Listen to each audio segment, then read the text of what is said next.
Tracey, contract locate partners often already have a ticket management vendor that they work with. How did you approach them with changing vendors to BOSS811, or does BOSS811 integrate with those other ticket management vendors?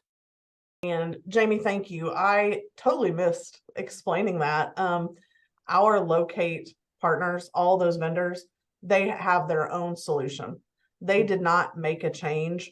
What we were able to do was work with API language. That's just some fancy code word for how one computer system's talking to the other. And I'm trying to learn more about this now. But whether you work with, we have Gridhawk or USIC or Vanguard on the spot and ULS. I don't want to leave anybody out. But anyway, they all still have their own systems. But when they transmit the ticket completion data, it's coming back over to the BOSS system, and they're able to accept that data package and put it into a way that we're coding it. So while our partners had to make changes, theirs were more like, hey, here's what we want to see on completing a ticket. So they may have had to go in and add some additional close codes or remove some stuff, massage their data package a little bit, but ultimately they're still working in whatever system keeps them whole. And it's when they send that data back to CenterPoint, we're absorbing that in the BOSS solution and then sending the positive response and data package onto the state call center.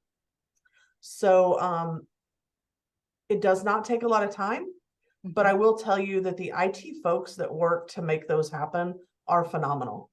There's some really smart folks that made that happen, and it just works really well. The data flows.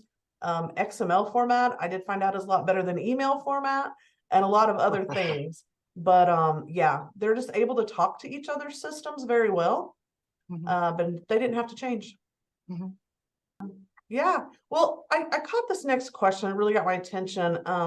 The metrics to measure public awareness and how's that tied to ticket performance measurement? You know, it really is on both the front and the back end.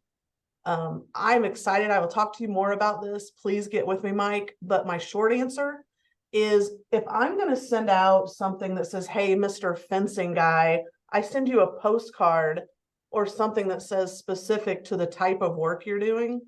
If I put this blast out in a certain geographic area, I'm sure hoping that the tickets for fencing work increase and my damages decrease for fencing work.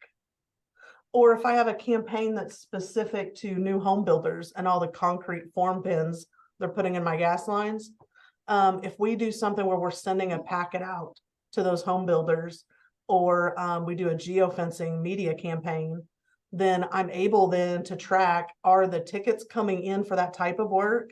Am I seeing a trend at all? And then do the damages get reduced as part of that? So both the front and the back end on those public awareness metrics. Like I said, I can talk a lot more about all the PA stuff. So don't be shy, get a hold of me sometime. This was a major rollout for CenterPoint Energy. How did it go? Were there any challenges or lessons learned along the way that you might be able to share? You know, I talked about some of those challenges early on, and I think it's just, to be honest, like, one, I was not an IT person, but I will tell you, accepting the change and being able to communicate what our end result was going to be was big for us.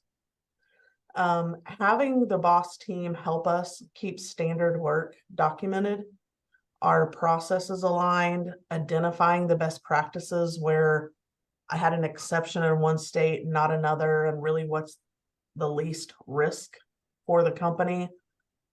Navigating a lot of that felt really heavy. Some of those were conversations that included people outside of damage prevention, and even the attorneys and other people. So some of that was pretty big. That was a challenge. I think the learning curve of understanding how we wanted things documented and defining what does marked mean versus high profile versus everything else we were putting on a ticket, our documentation, think some of that was just not easy, but at the end of the day, it was worth it. So, Brad, what would you say on that one? Yeah, I think for us, it all comes down to the communication is just making sure that when we are communicating, when we talk through the process, that both sides of the house really understand that what needs to happen. And once it's so really the important thing for anybody's communication.